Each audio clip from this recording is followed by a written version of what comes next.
যারা বিপদগ্রস্ত আছে তাদের পাশে দাঁড়াতে হয়, তাদের জন্য মিছিল করতে হয়। একজন মানুষ মারা গেছে, তার জন্য মিছিল করতে করতে খুশি হইতে গেলাম, অথবা আমি দেখাতে গেলাম যে তারা বিপদগ্রস্ত হয়েছে, ইসলামের কোনো নীতির ভিতরে পড়ে না। আপনি আমি সব পছন্দ করি, লোক দেখানোর কাজ পছন্দ বেশি করি।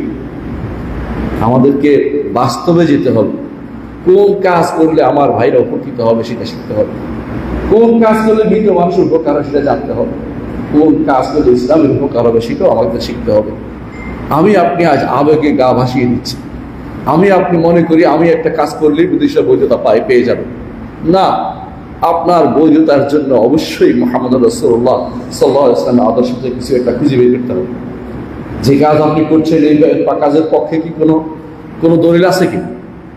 রসুলের যুগে 70 জন সাহাবী একবার তাদেরকে শহীদ করে দেওয়া হয়েছে বীর মাউনার ঘটনা। ইচ্ছা করলে সাহাবীরা মাতম করতে পারতেন, সাহাবীরা বেরোতে পারতেন, মিছিল করতে পারতেন। এই মিছিলের সিস্টেম রাসূলুল্লাহ সাল্লাল্লাহু আলাইহি ওয়াসাল্লাম চালু করেননি। সুতরাং এই জাতীয় সিস্টেম বের করা, ইসলাম কোন ছিল না। আপনি ভালো কাজ করেন, তাদের জন্য কিছু খাবারের ব্যবস্থা করেন, তাদের জন্য টাকা পয়সা পাঠানোর ব্যবস্থা করেন, তাদের জন্য দোয়া করেন। আমাদের সমাজে প্রচলন আছে, দোয়া কি সব হয়ে যায়?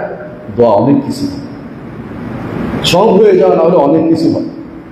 চিন্তা করে দেখুন, মুহাম্মদ রাসূলুল্লাহ সাল্লাল্লাহু আলাইহি ওয়াসাল্লাম বদরের যুদ্ধে তিনি দোয়া করছেন আর করছেন, দোয়া বন্ধ করছেন না। সাহাবায়ে কেরাম যুদ্ধের জন্য প্রস্তুতি নিচ্ছেন, রাসূল দোয়া করছেন। রাসূল কিন্তু যুদ্ধে সরাসরি অংশগ্রহণ মানে যুদ্ধে হাতে তরবারি নিয়ে বের হন নাই কাউকে মারার জন্য, দোয়া অস্ত্র তিনি ব্যবহার করেছেন। এই জন্য দোয়া হচ্ছে সিলাহুল মুমিন, ঈমানদারের ভারী অস্ত্র হচ্ছে দোয়া। মুসলিম ভাইদের জন্য এই দোয়া জীবদ্দশায় যেমন কাজে লাগে, মৃত্যুর পরেও কাজে লাগে। জীবদ্দশায় তাদের জন্য দোয়া করে যেমন কাজে লাগবে, মৃত্যুর পরেও সেটা কাজে লাগবে, ভবিষ্যৎ প্রজন্মের জন্য কাজে লাগবে। দোয়া এদের সন্তানরা দিনের উপর থাকা সেটাও দরকার আছে। আপনি আমি দিন থেকে দূরে সরে গেছি, দিন থেকে দিনের দিকে ফিরে আসার জন্য যখন আপনি দোয়া করছেন, আল্লাহ আমাদেরকে দিনের দিকে ফিরিয়ে দিন, সেটাও কাজে লাগবে। নিজে সন্তানদেরকে দিনের দিকে ফিরিয়ে আসতে বা আনতে পারলে সেটাও কাজে লাগবে। কিন্তু যদি আমি আপনি শুধুমাত্র শো অফ করাই, আমরা এত লম্বা একটা মিছিল করেছি, এত লম্বা একটা কাজ করেছি, এটা দিয়ে আমার ভাইদের কি উপকার, ইসলামের কি উপকার হবে? ওই যাতে সলিডারিটি নীতি ইসলামে ছিল না। কাফেরদের নীতি ইসলামের ভিতরে যারা প্রবর্তন করে, সুন্নাতুল জাহিলিয়া মুসলিমদের মধ্যে প্রবর্তন করে, কাফেররা যেটা করে মুসলিমরা সেটা করতে পারে না। মুসলিমরা খুঁজে দেখবে আল্লাহ সন্তুষ্টি কোথায় আছে, সেটাই শুধুমাত্র তারা করতে পারে। এমন সব কাজ কেন করবো যার জন্য আমাকে আবার হিসাব দিয়ে নিতে হবে? লক্ষ লক্ষ মানুষের পথ আটকিয়ে শুধুমাত্র আমি আমার হীন উদ্দেশ্য চরিতার্থ করার জন্য, দেখানোর জন্য যে নীতি আজ অবলম্বন করতে যাচ্ছি, এটার পক্ষে দলিল দিতে হবে যে এটা ইসলামিক কোনদিন বৈধতা ছিল। ইসলামে বহু লোক এভাবে আগেও মারা গেছে, এখনো মারা গেছে। বাইতুল মাকদিসের আগেও বহু লোক মারা গেছে। তারা কি কোথাও এরকম মিছিল করেছে কিনা, কোনো এর কাজ করেছে কিনা? এই কাজ আপনি আমি কখন করছি? এমন কথা বলি, এরপরে যদি কেউ নিষেধ করে বলে ইহুদি, আর সুবহানাল্লাহ, ইহুদিদের নীতি অবলম্বন করে ইহুদিদের বিরোধিতা করছে না। আপনার কর্মকাণ্ডে ইহুদ, ওয়াদর মে তুম হো নাসারা, তামাদ্দুন মে হুনুদ, তুম হে মুসলমান হো জैसे देख के शर्माते ইহুদ। তোমার চালচলন সমস্ত কিছু ইহুদিদের মতো, আর তোমার সভ্যতা হিন্দুদের মতো। তুমি তো এমন এক মুসলিম যারে দেখলে ইহুদিও লজ্জা পায়, এ তো মুসলিম, আমার মতোই চলে, আবার আমার বিরুদ্ধে কথা বলে। যারা ইহুদিদের বিরুদ্ধে বয়কটের নীতি অবলম্বন করেছেন, ভালো কথা, আপনার ইমানি দাবিতে, ইমানের তাগাদাতে আপনি তাদেরকে বয়কট করছেন, খুব খুশি হলাম। কিন্তু আপনি কি জানেন যেখানে আপনি বয়কট করেন না সেটা কত বড় জিনিস? এই যে কম্পিউটার, ইন্টারনেট, এগুলি তো ইহুদিরা তৈরি করছে বেশিরভাগ।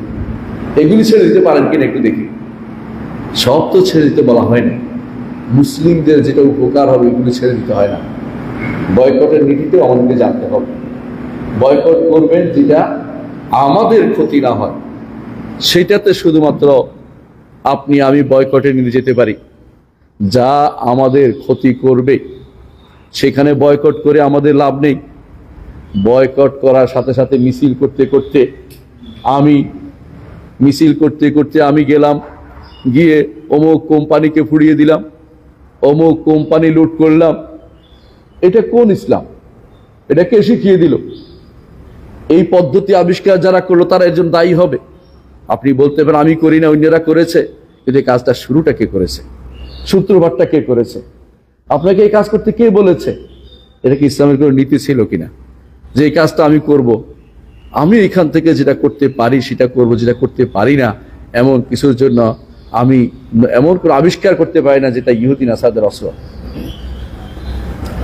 তারা ক্ষতিগ্রস্ত হয় এর দ্বারা, যার মাধ্যমে মুসলিমদের ক্ষতি হয়, এমন কাজ মুসলিম অনুমোদন করে না ইসলাম। এমন কাজ করতে পারে না, এমন কাজ করা যায় না।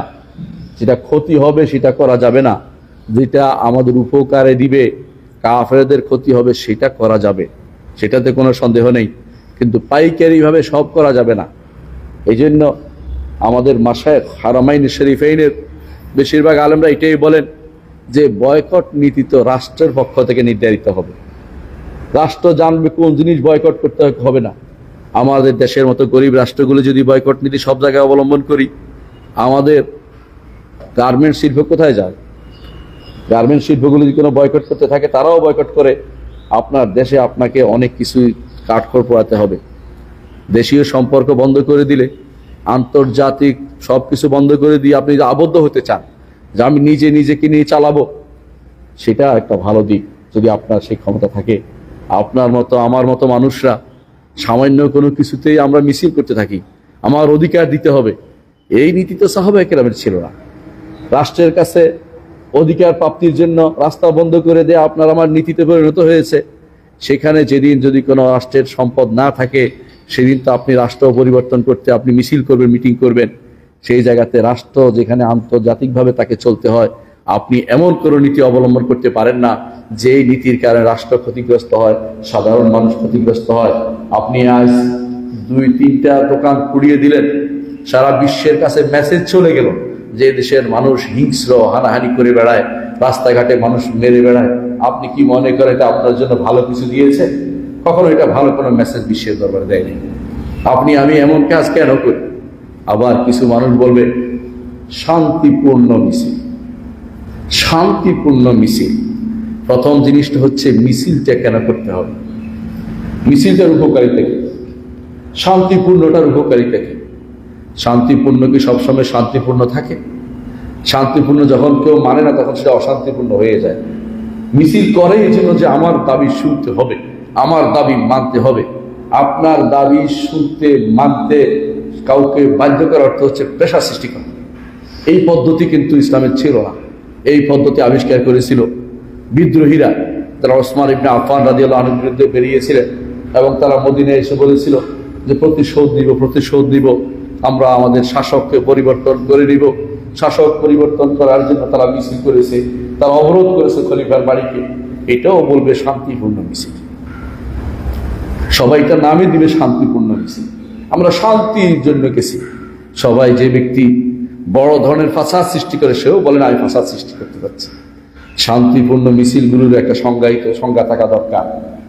শান্তিপূর্ণ কোনটার নাম, শান্তিপূর্ণ কিসের নাম সেটা আপনাকে জানা দরকার। আপনি নিজের পক্ষ থেকে সবকিছু শান্তিপূর্ণ বললেই সেটা শান্তিপূর্ণ হয়ে যায় না। যখনই সেখানে কোনো ফিতনা হয়, এই ফিতনা যখন বন্ধ করতে আপনি পারেন না, এটা শান্তিপূর্ণ থাকে না। এই জন্য এমন কোনো কাজ করা যাবে না যার পক্ষে কোরআন এবং সুন্নাহ থেকে দলিল দিতে পারবেন না, যার পক্ষে মাসালেহ মুরসালা নেই। বলতে পারেন মাসালেহ মুরসালা কি? জনস্বার্থ নেই, জনস্বার্থ। এবং যার জনস্বার্থ, এমন কোনো জনস্বার্থ নেওয়া যাবে না যেই জনস্বার্থ সরাসরি কোরআন এবং সুন্নাহর নস বিরোধী, কোরআন এবং সুন্নাহর ভাষ্য বিরোধী কোনো জনস্বার্থ নেওয়া যায় না।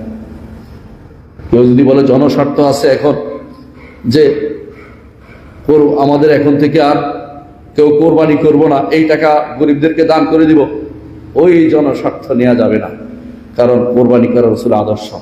তো আপনার জনস্বার্থ নিয়ে এই আল্লাহ এবং রাসূলের বিরোধী কোনো কাজকে করতে পারবেন না।